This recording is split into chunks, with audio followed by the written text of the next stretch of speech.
I never meant to write this. I never meant to turn a coworker's life into a story. But I read his name in the paper this morning and the world tilted for a moment.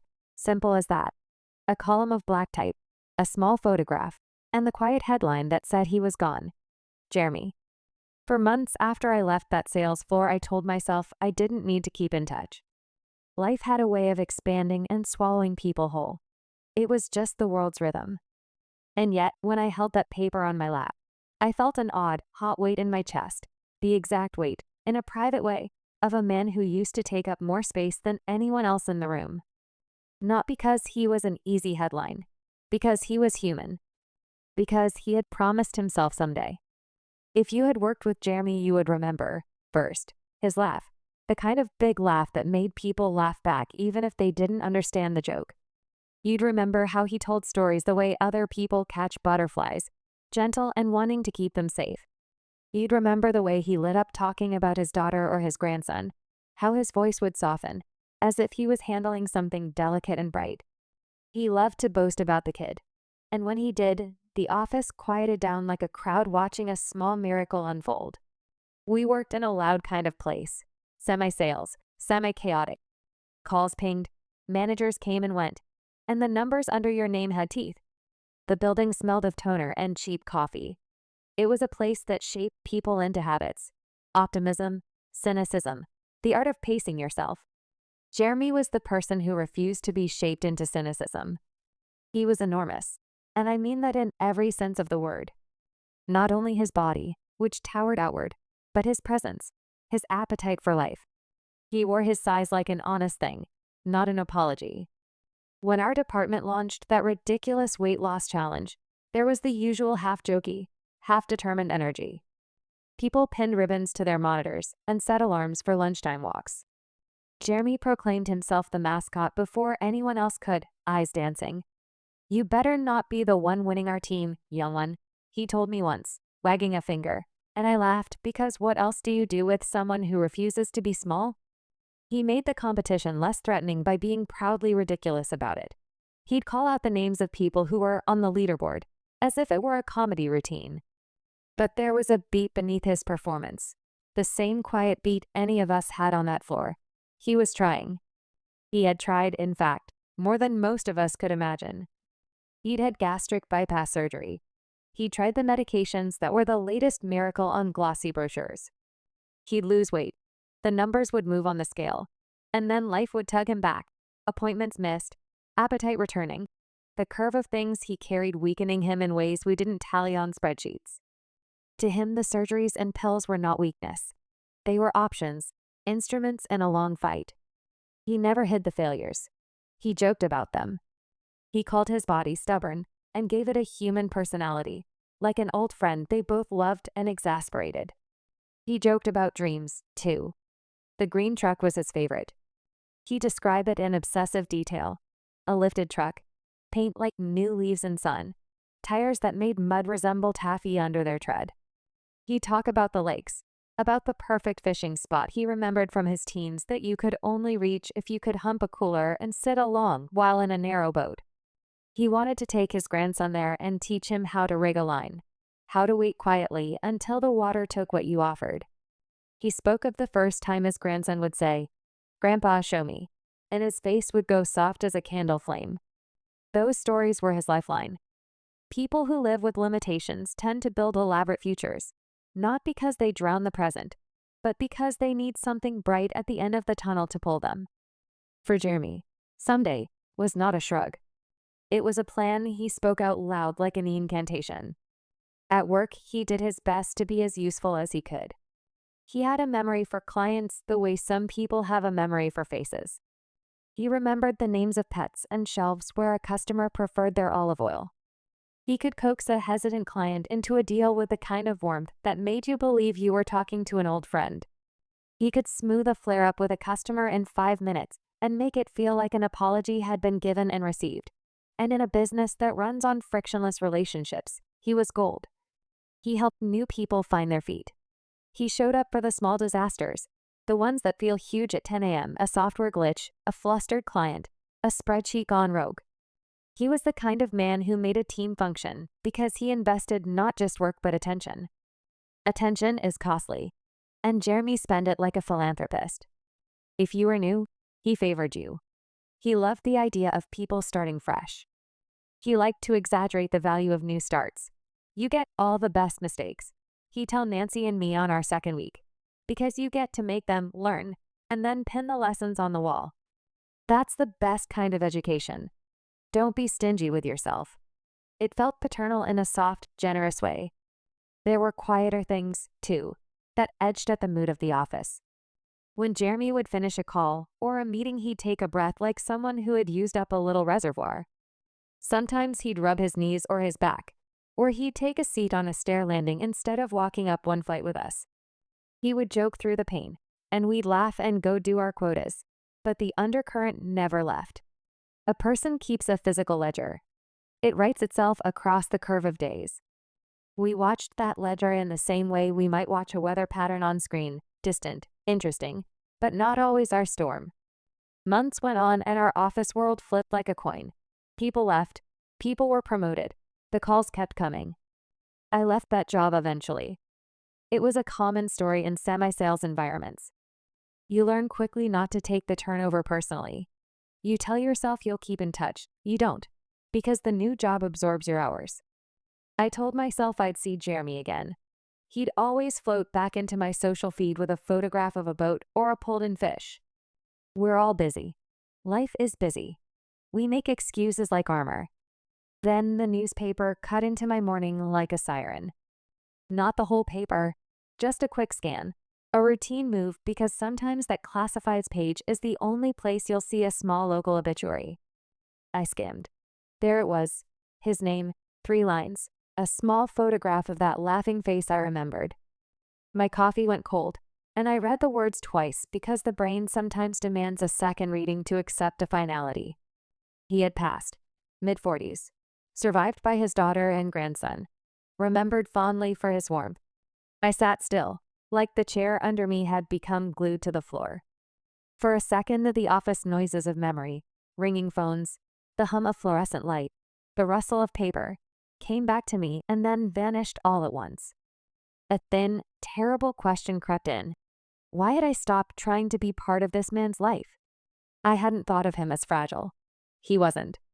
He had been resilient in ways we often call brave. But I had other priorities, other emergencies.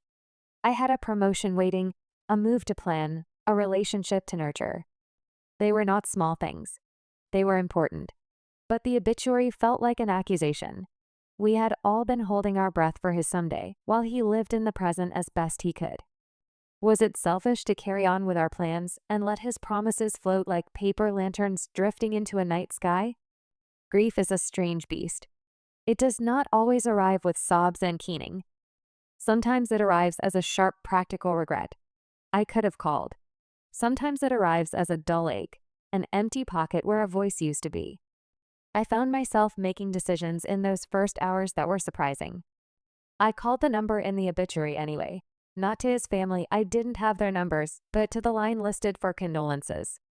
I left my name, my apologies for not keeping in touch, and a small, simple memory.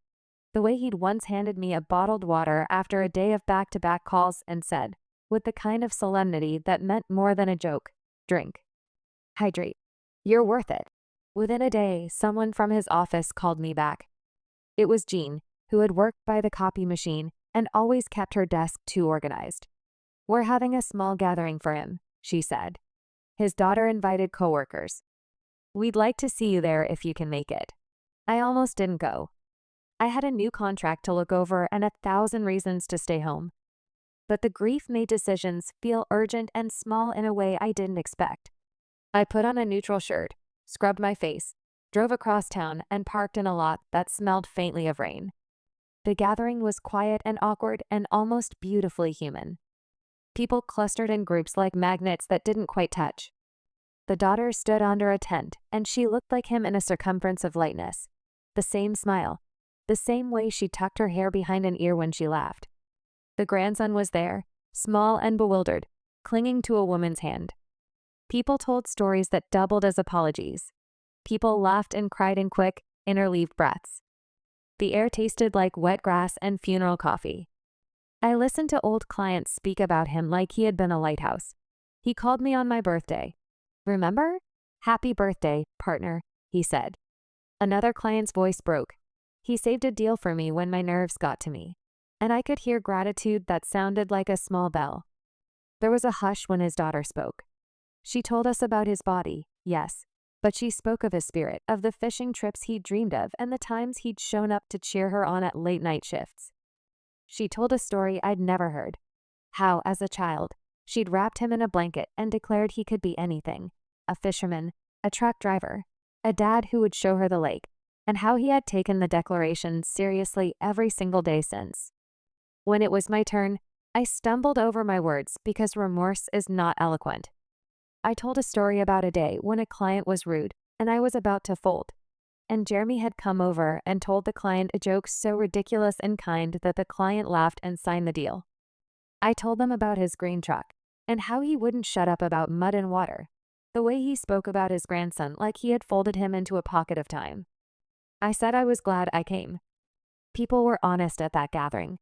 There were people who admitted they had judged him. There were those who had loved him in ways they hadn't expected. Someone said the hard thing we rarely say in public: "He is an example of how fragile time is." It was blunt and soft at the same time. The daughter came up to me later, just the two of us under the tent's edge, and I expected anger or grief that required a fist. What she gave me instead was a small, weary smile and a businesslike calm. "He loved making people smile," she said. "He liked the office. He liked feeling useful." Her voice was steady, which felt like both a kindness and a rebuke. She thanked me for coming and told me that he always mentioned people who had been kind to him. He kept a little Rolodex of moments, she said, and then laughed, a short, incredulous sound. I found myself walking to my car in a kind of slow, private fog. The city seemed different, as if the light had been altered to show what we hadn't been paying attention to. The obituary had been a punctuation, but this gathering was a sentence that needed finishing. I drove home thinking about promises, and how they are sometimes like seeds you forget to water. We plant them, someday I will, and sometimes the earth dries. In the weeks that followed, I found a few small rituals formed out of that grief. I started to call my own father more. I took my nephew fishing once, and though my hands were clumsy and my patience thinner than I'd like to admit, there was a line in the water and a small bright fish that tugged my heart into a surprise laugh. I kept the newspaper clipping in a drawer for a while, not as a shrine, but as a reminder, an executive summary of the truth that had always been lying around the edges. People you like are here for a shorter time than you expect. I also thought a lot about what makes a life worth remembering. Jeremy had not been perfect. He had made choices that made his health harder to manage. He had joked away the gravity of some things because humor was more accessible than fear. But he had also been present in the ways that matter. He made time for people. He invested his attention. He practiced generosity.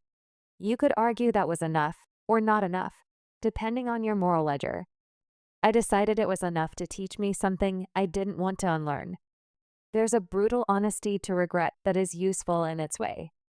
It forces you to measure the gap between your words and your actions. Jeremy's obituary made me tally mine and find I was short.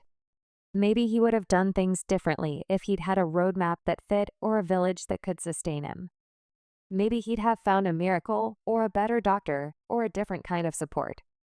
There's no single answer. What there is the fact that time kept moving even as he made plans, and then, one morning, it stopped moving for him. If there's a lesson in this that feels like permanent iron, it's this: don't let someday be a substitute for now. Too many of us arrange our lives around tomorrow. I'll visit. I'll call. I'll do that when I'm less busy. And those postponements are fragile scaffolding. The scaffolding collapses when the person on top is gone. It's not melodramatic to say you can lose the chance to say the important things. It is practical and mundane, like missing a bus because you were slow making coffee. I don't believe in cheap lessons. I don't think one obituary should be an instrument of shame. But I do think that moments like that sit on your chest until you let them teach you something honest. I've since started making small calls. I text people I used to work with, I send a message after a long gap and say, I was thinking of you. Sometimes there's a reply. Sometimes there isn't. The reply doesn't matter as much as the act. Sometimes I still hear Jeremy's laugh in the margins of a meeting, the way someone hears a song in a place where it used to belong. Sometimes I close my eyes and see that green truck, a brilliant color, wheels slicing through mud, a small boy in the cab, a man who had wanted a simple, elemental joy. It will never be him driving it. But I like to think that the dream did some work. It kept him moving forward long enough to catch a few good days and hand them out like candy to the people around him. If you are reading this and you think of the people in your life you have put on hold, make a call. If you have plans you keep filing under someday, consider moving one of them forward now. Life is precarious and generous in equal measure. Jeremy's story is not a pitying tale. It is a mirror. He was flawed and fierce and funny and kind. He wanted a green truck and a lake and a boy who would someday say, Grandpa, show me. He wanted something any of us might want, to be seen, and then to pass on what he knew. I folded the newspaper and tucked the clipping in a drawer, and then I called my father and asked, yes, would he go fishing with me this weekend? It was the sort of small thing Jeremy would have liked. He would have raised his coffee cup at me and said, good on you, and then told me a story about the size of the one that got away. And for a moment I could picture him near a lake, smiling, and that memory became large enough to carry forward.